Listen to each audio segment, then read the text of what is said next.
নমস্কার প্রিয় ভক্তবৃন্দগণ, দৃষ্টিকোণ চ্যানেলের পক্ষ থেকে আপনাদের সকলকে জানাই স্বাগতম। ভক্তবৃন্দগণ, আজ শনিবার। সনাতন ধর্মে শনিবার হলো ন্যায় বিচারের দেবতা এবং কর্মফলের বিধাতা শনিদেবের পরম পবিত্র একটি দিন। অনেকের মনেই শনিদেবকে নিয়ে ভয় বা আতঙ্ক থাকে, কিন্তু মনে রাখবেন তিনি নিষ্ঠুর নন, তিনি হলেন ন্যায়ের প্রতীক। মানুষের কর্ম অনুযায়ী তিনি ফলদান করেন। আজকের এই বিশেষ দিনে আমরা শ্রবণ ও জপ করব শনিদেবের অত্যন্ত শক্তিশালী ও অলৌকিক একটি মন্ত্র। শাস্ত্র মতে শুদ্ধ মনে শনিবার শনিদেবের এই মন্ত্রটি শ্রবণ বা জপ করলে শনির 7.5 ঢাইয়া বা কুদৃষ্টির কারণে জীবনে যে অশান্তি ও বাধা আসে তা থেকে মুক্তি পাওয়া যায়। দীর্ঘদিনের শারীরিক অসুস্থতা এবং আকস্মিক কোনো বড় বিপদ থেকে শনিদেব রক্ষা করেন। আপনাদের পরিশ্রমের সঠিক ফল লাভ এবং কর্মক্ষেত্রে বা ব্যবসায় আসা সমস্ত বাধা দূর হয়ে যাবে। এই মন্ত্র মনের ভয় দূর করে এবং কঠিন সময়ে লড়াই করার সাহস ও ধৈর্য যোগায়। তাই আসুন ভক্তবৃন্দগণ, জগতের সকল অশুভ শক্তি বিনাশকারী শনিদেবের চরণে নিজেদেরকে সমর্পণ করি। আজকের এই পবিত্র শনিবারে ভক্তি ভরে এই মন্ত্র শ্রবণ করি এবং জীবনের সমস্ত অন্ধকার দূর করে আলোর পথে এগিয়ে চলি। তো ভক্তবৃন্দগণ, আজকের এই পর্বটি ভালো লাগলে ভালোবেসে কমেন্ট বক্সে অবশ্যই লিখে যাবেন জয় শনিদেবের জয়, এবং একটি লাইক দিয়ে অবশ্যই আমাদের সাথে যুক্ত থাকবেন। তো চলুন ভক্তবৃন্দগণ, শুরু করা যাক আজকের এই অলৌকিক মন্ত্রপাঠ। ওম শনৈশ্চরায় বিদ্মহে সূর্যপুত্রায় ধীমহি তন্নো মন্দঃ প্রচোদয়াৎ। ওম শনৈশ্চরায় বিদ্মহে সূর্যপুত্রায় ধীমহি তন্নো মন্দঃ প্রচোদয়াৎ। ওম শনৈশ্চরায় বিদ্মহে সূর্যপুত্রায় ধীমহি তন্নো মন্দঃ প্রচোদয়াৎ। ওম শনৈশ্চরায় বিদ্মহে সূর্যপুত্রায় ধীমহি তন্নো মন্দঃ প্রচোদয়াৎ। ওম শনৈশ্চরায় বিদ্মহে সূর্যপুত্রায় ধীমহি তন্নো মন্দঃ প্রচোদয়াৎ। ওম শনৈশ্চরায় বিদ্মহে সূর্যপুত্রায় ধীমহি তন্নো মন্দঃ প্রচোদয়াৎ। ওম শনৈশ্চরায় বিদ্মহে সূর্যপুত্রায় ধীমহি তন্নো মন্দঃ প্রচোদয়াৎ। ওম শনৈশ্চরায় বিদ্মহে সূর্যপুত্রায় ধীমহি তন্নো মন্দঃ প্রচোদয়াৎ।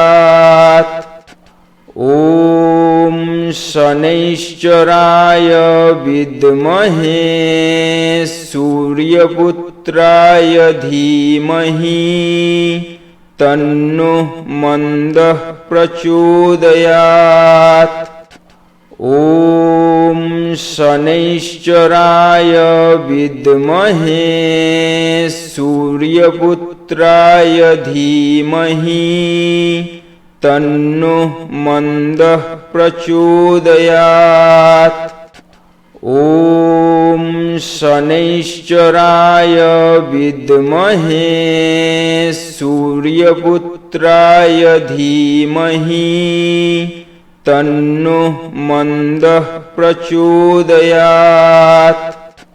ॐ शनैश्चराय विद्महे सूर्यपुत्राय धीमहि तन्नो मन्दः प्रचोदयात्। ॐ शनैश्चराय विद्महे सूर्यपुत्राय धीमहि तन्नो मन्दः प्रचोदयात्।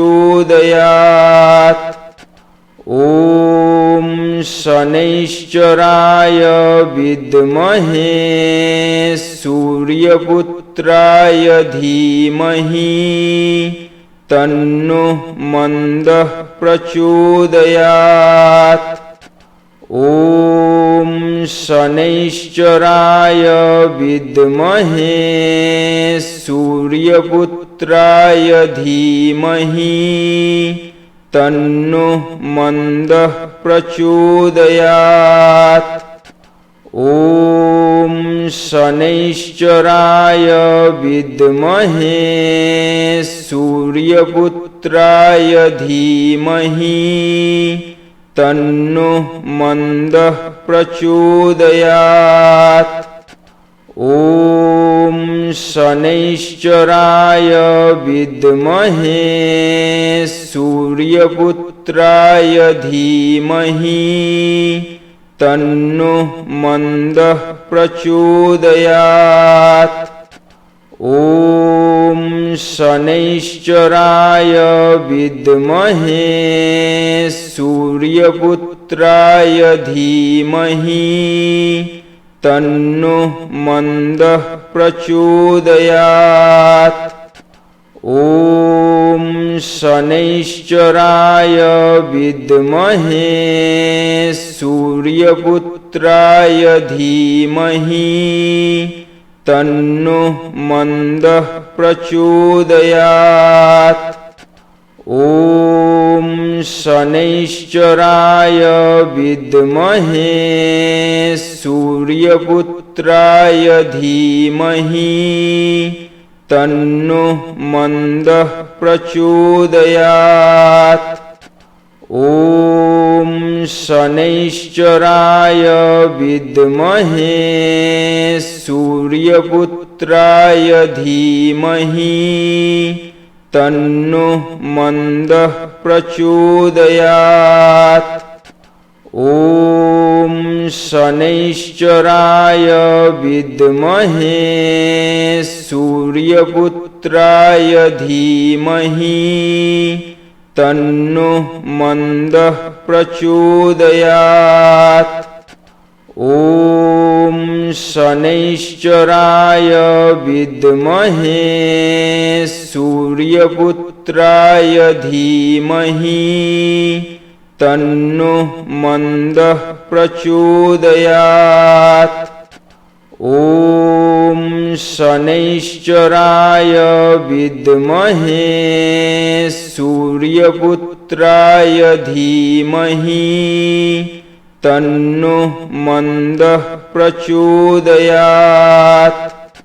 ॐ शनैश्चराय विद्महे सूर्यपुत्राय धीमहि तन्नो मन्दः प्रचोदयात्। ॐ शनैश्चराय विद्महे सूर्यपुत्राय धीमहि तन्नो मन्दः प्रचोदयात्।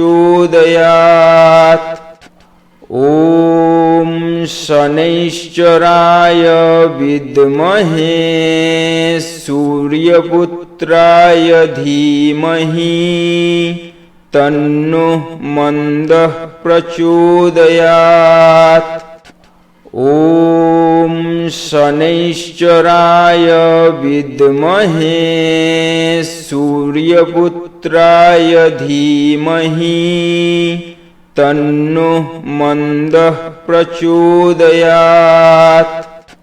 ॐ शनैश्चराय विद्महे सूर्यपुत्राय धीमहि तन्नो मन्दः प्रचोदयात्।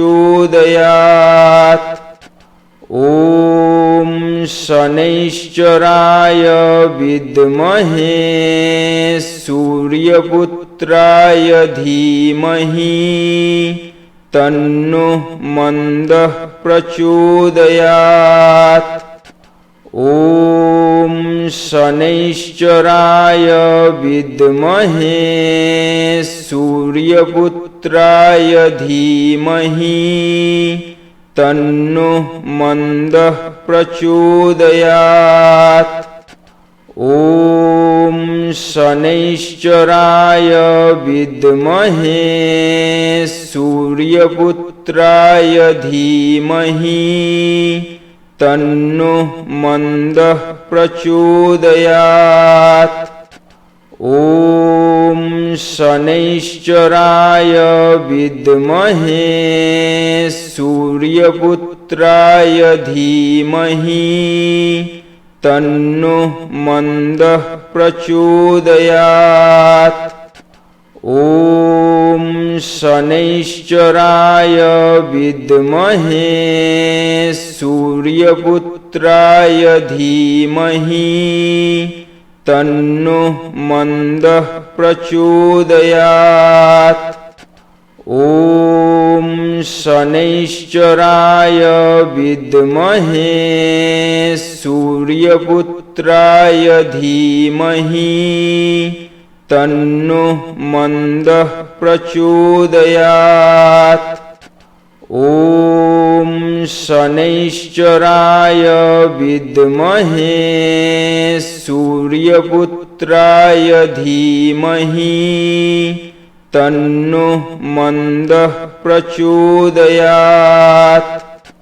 ॐ शनैश्चराय विद्महे सूर्यपुत्राय धीमहि तन्नो मन्दः प्रचोदयात्।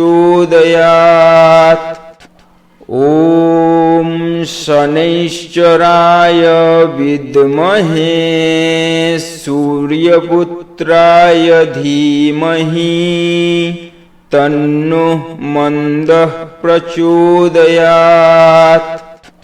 ॐ शनैश्चराय विद्महे सूर्यपुत्राय धीमहि तन्नो मन्दः प्रचोदयात्। ॐ शनैश्चराय विद्महे सूर्यपुत्राय धीमहि तन्नो मन्दः प्रचोदयात्। ॐ शनैश्चराय विद्महे सूर्यपुत्राय धीमहि तन्नो मन्दः प्रचोदयात्। ॐ शनैश्चराय विद्महे सूर्यपुत्राय धीमहि तन्नो मन्दः प्रचोदयात्।